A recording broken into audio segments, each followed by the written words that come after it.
Glory to God in the highest. Hi, thanks for tuning in again to our daily inspiration. And as always, I'd like to start the video by thanking all of you for taking the time to be here with us. And hopefully you'll be edified with what we've put together for you here. And what I'd like to do in this video is share a few clips from my interview with Father Vincent Lampert with you. But I have to let you know that the audio quality from Father Lampert's end isn't good enough due to his weak internet connection. So hopefully the subtitle that I've provided will help you to hear better what Father Lampert said in the clips. Anyway, the first question here was submitted by a non-Catholic who said they feel unwelcomed whenever they go to Catholic Mass because they cannot take part in the communion. Whereas if one is to go to a Baptist church, for example, or an Anglican church, one can take the communion. And here's Father Lampert's answer to the question. Yeah, I would say that Catholic churches don't have open communion, not because we're trying to be exclusive, but the Eucharist is so central to our identity as Catholics that the church says that anyone who presents themselves for Holy Communion should believe what we believe. You know, someone might say, well, I believe in the real presence. But again, for Catholics, it's not about individual belief. We're not a collection of individuals sitting at Mass on Sunday believing whatever we want to believe. There is corporate belief, which is why we recite the creed. This is something that we believe and we hold in common. You know, many Protestant churches did not have open communion until 1974, when there was a meeting in the town of Lüneburg in Germany, when they agreed to have open communion. What Catholics believe about Holy Communion and what many Protestants believe are two different things. They may believe that it's a symbol and that God may come into the Eucharist for a period of time, but then he leaves. But then Catholics would say, because we take Jesus's words literally, when Jesus said, "This is my body, take and eat, this is my blood, take and drink," he didn't say this was a symbol. He said they actually become his body and blood. So that notion of the real presence. So if anyone could receive communion in the Catholic Church, it would kind of water down what it is that we believe about the Eucharist. So again, it's not about that person and how they may feel excluded. But again, the Eucharist is so central to Catholic identity that only those who truly believe what the Church believes should present themselves for Holy Communion.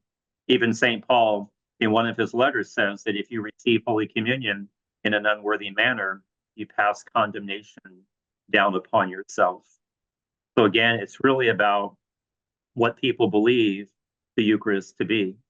The other reality would be, for Catholics, we believe that you need the sacrament of holy orders. You need the ordained ministry in order for the bread and wine to become the body and blood of Christ. And then in some of these other faith traditions, they don't have that same understanding of the sacrament of holy orders.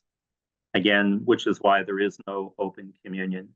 For the next question is in regards to weddings held outside of the church, such as in the garden, beach, or wherever that isn't in the church. Because as we know, destination weddings these days are very popular, and so I asked his opinion in regards to this matter.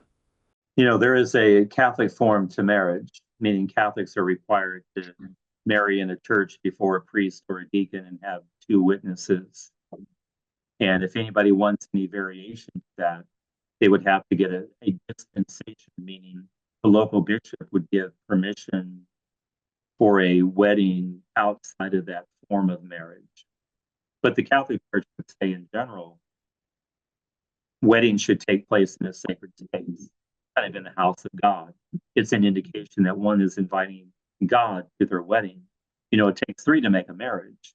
Obviously, you know, the man and the woman, but it also takes the presence of God. God needs to be the foundation of their lives together.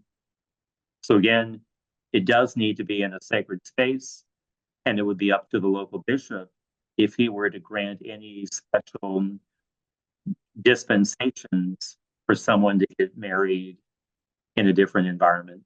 During my interview with Father Iannuzzi, before this interview with Father Lampert, I asked this question: where are our guardian angels when we sin? And I also asked Father Lampert the same question, because this is a question many have asked. So I thought it's a good idea to listen to their explanations in regards to this question. Our guardian angels are always with us.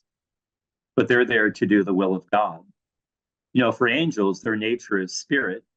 They don't have a body like we do, but their function is angel, because the word angel means a messenger, meaning they're bringing a message from God. Angels do not act independently of God. We all have free will. Our guardian angels may not like a choice that we make, but we're free to make it. And even if we suffer from a bad choice, I would even say our guardian angels don't really pity us because they're focused on God's divine justice. They know that what we get by being disobedient to God is something that we brought on ourselves. It's not like God is at fault. We are at fault. So they're always there to do the will of God. They're always with us. And because they united their free will with the will of God, they live in a harmonious relationship with God, which is something that all of us are called to do as well.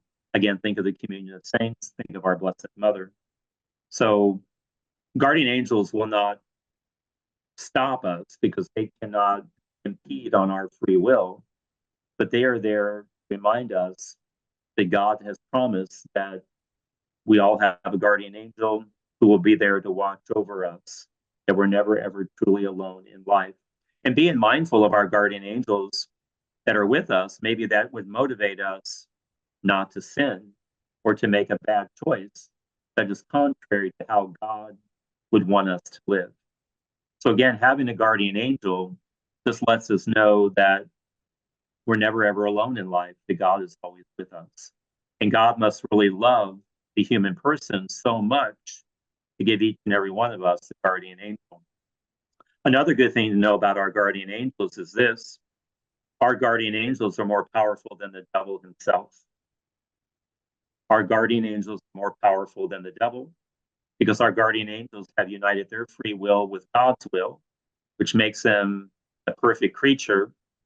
The devil did not unite his free will with God, so he is an imperfect creature. So a good angel will always be greater than a fallen angel, regardless of which choir of angels they come from. So our guardian angels are more powerful than the devil, and that should give all of us a greater sense of hope and encouragement whenever we feel like we are under demonic attack.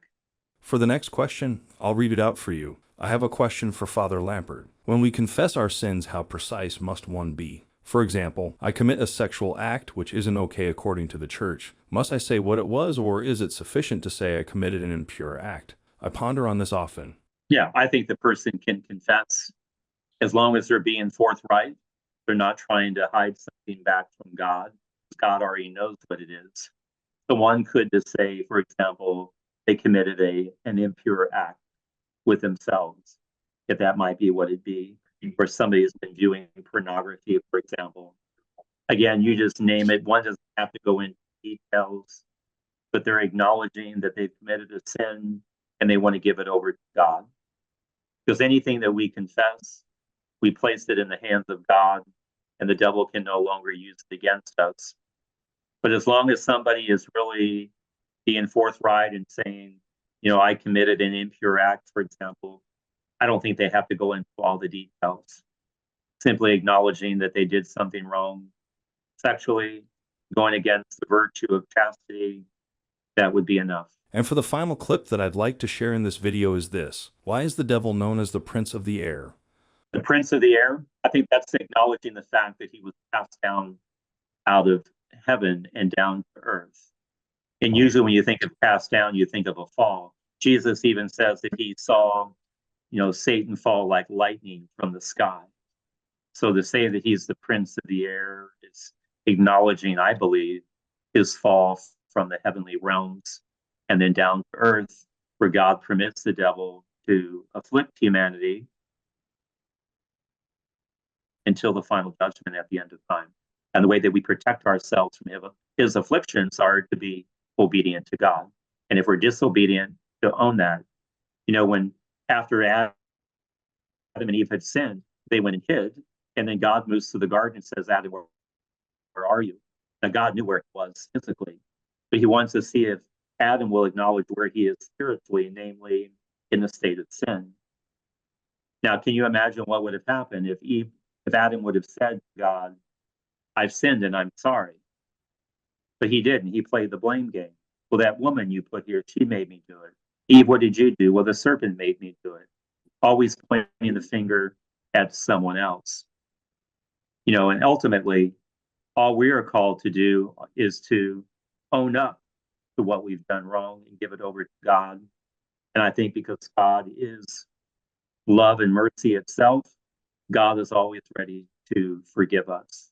Well then, that will be all for the video this time. And as always, thank you so much for taking the time to watch this video. And hopefully all of you have learned a lot from this interview. And I would also like to let you know that there's going to be another interview with Father Lampert on July 11th. And at the end of this month, we'll be giving away a few copies of Father Lampert's book to 5 of you. Anyway, if you'd like to support our works, I left a link to our PayPal donation in the description box below. And from the bottom of my heart, thank you so much for your continuous support, contribution, and prayers. And until the next one, stay safe, stay healthy, and may God bless you.